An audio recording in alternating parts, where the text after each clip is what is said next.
ويلي ويلي يا عباس ويلي يا عباس ويلي ويلي يا عباس ويلي يا عباس ويلي ويلي يا عباس ويلي يا عباس ويلي يا ويلي ويلي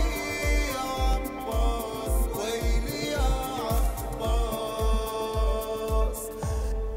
میخوام این دفعه بخونم واسطون از سر احساس که چرا هر کی گرفتار میشه میاد پیش عباس